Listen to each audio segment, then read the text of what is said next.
7 million Britons are currently gambling on thin air.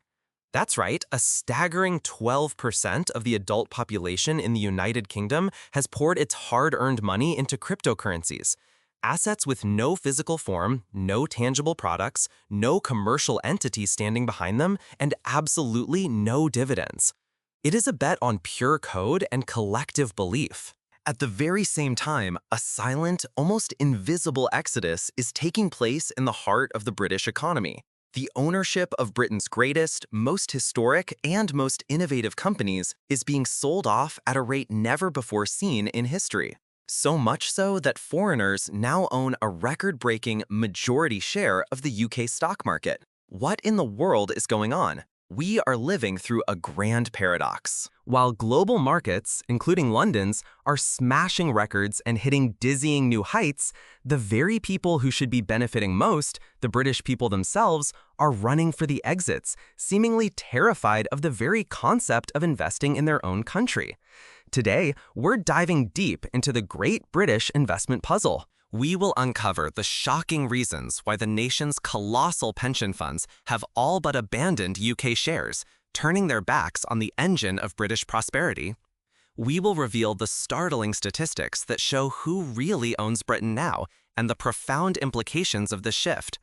And we will explore the government's deeply contradictory message that tells you to invest with one hand while preparing to tax your gains into oblivion with the other. Most importantly, we'll ask the crucial question: is this newfound national obsession with crypto a sign of reckless gambling? Or is it a misplaced, misunderstood spirit of enterprise that could, if properly harnessed, rescue the nation's savings from stagnation? Stick with us as we unravel this extraordinary and vital story. Let's begin by setting the scene, because it's a scene of almost unbelievable financial success.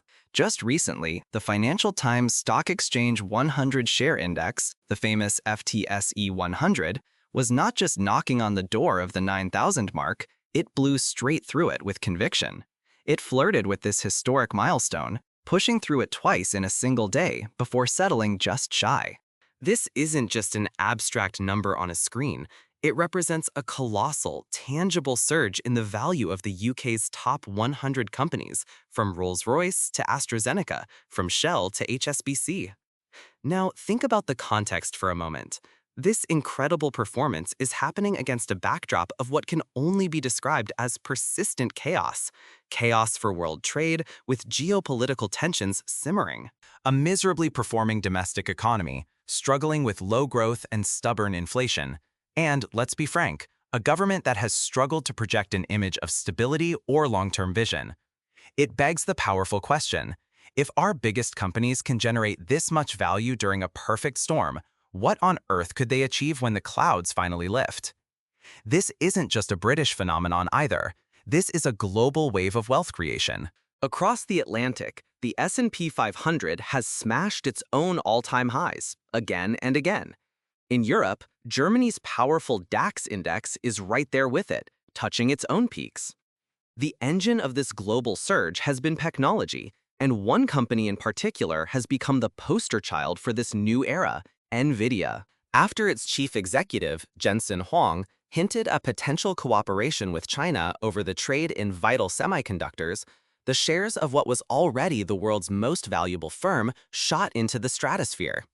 Its market value soared to an eye-watering, almost incomprehensible $4.25 trillion. To put that figure in perspective, it is larger than the entire annual gross domestic product of the United Kingdom, France, or India. There is now serious talk of NVIDIA becoming the first ever $5 trillion company on the planet.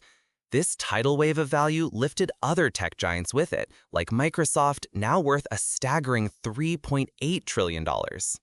The message from the markets is crystal clear. Despite the doom and gloom you hear in the daily news cycle, incredible generational wealth is being generated. But here is the central, painful paradox. While the party is raging, it seems the British have decided to go home early, lock the doors, and watch from the window. The story of who owns UK PLC has become a story of retreat, a story of abdication, a story of a nation selling off its crown jewels. Let's start with the big players, the institutions that were supposed to be the guardians of our collective future wealth, the pension funds and the insurance companies. Back in 1997, these institutions were the bedrock of the London Stock Exchange. They owned nearly half of the entire market. They took our monthly pension contributions and responsibly invested them into the nation's leading enterprises, creating a virtuous circle of growth and shared prosperity. Fast forward to the year 2022, and their ownership had utterly collapsed. It had plummeted from nearly 50% down to a shocking, almost negligible 4.2%. Let that number sink in. This isn't a gradual decline. It is a seismic, tectonic shift that has fundamentally rewired the British economy, severing the link between the average person's savings and the success of the nation's businesses. But it's not just the big money. Private, individual investors, ordinary people, perhaps like you, saving for a home, for your children's education, for a comfortable retirement, have also been in a headlong retreat. Cast your mind back to the 1960s. In that era, more than half of all shares listed on the London Stock Exchange were owned directly by individuals. There was a genuine culture of ownership. By the 1990s, that figure had already fallen to 20%. And by 2022, a mere 10.8%. The British people have effectively, piece by piece, sold off their own country. If you find this trend as genuinely alarming and as important as we do us a quick favor and hit that like button. It sends a powerful signal that you want more in-depth analysis on the real state of our economy. So, if we're not buying, who is? The answer is simple and stark: everyone else. Foreign investors, who held less than 10% of the market back in 1979, now own a staggering 57.7% of quoted UK shares. This is an all-time high. Just think about what that means in real terms. The profits, the dividends, the critical strategic decisions, and ultimately the control of Britain's most iconic and important companies are now flowing overwhelmingly overseas. And here's another deeply worrying detail. These figures from the Office for National Statistics are already 2.5 years out of date. In an age of real-time data, why we can't get a more recent tally of who owns our own enterprises is a mystery in itself, but it's safe to assume that this trend has only accelerated. You would think, faced with these startling figures, that any responsible government would be pulling out all the stops, launching a national mission to encourage a new culture of investment. And to be fair, they are saying the right words. Just last week, the Chancellor, Rachel Reeves, gave a major speech at the prestigious Mansion House where she explicitly urged people to invest in equities. She argued, quite correctly, that for long-term savers, the benefits of investing in the stock market ultimately outweigh the risks. She painted a compelling picture of planning for the future, of putting money into solid, reliable companies, diligently reinvesting the dividends, and patiently building a nice nest egg for retirement. It was a wonderful sentiment. The problem? It stands in stark, almost insulting contrast to the actions and policies of her own government. For many observers, it feels like a classic, frustrating case of do as I say, not as I do. While the Chancellor preaches the gospel of investment from the lectern, her policies often seem precision-engineered to do the exact opposite. Consider the recent increases in capital gains tax. This directly penalizes the very success she claims to encourage, taking a larger bite out of any profits an investor might make. Or look at the bewildering decision to make pension pots liable for inheritance tax from the year 2027, adding a whole new layer of financial anxiety and complexity for diligent savers. And what about cash ISAs? There are persistent whispers that the government may try to cut or even end them. If the real goal was to get more people into shares, a simple, effective first step would be to allow the capital gains tax allowance to be indexed against inflation, so it doesn't cruelly punish people simply for the effects of a rising cost of living. This yawning gap between the government's words and its actions creates a deep, corrosive sense of cynicism. It leaves potential investors feeling like they're being lured into a game where the rules can be changed at any moment, and always in the House's favor. But just when the picture looks its bleakest, just as you might conclude that the British have lost their nerve for good, the story takes an utterly stunning and unexpected turn. It seems the national appetite for risk hasn't vanished after all. It has simply mutated, transforming and moving to a new, wilder, and entirely unregulated frontier, the world of crypto. The most staggering statistic to emerge recently comes from the Financial Conduct Authority, the UK's own financial regulator.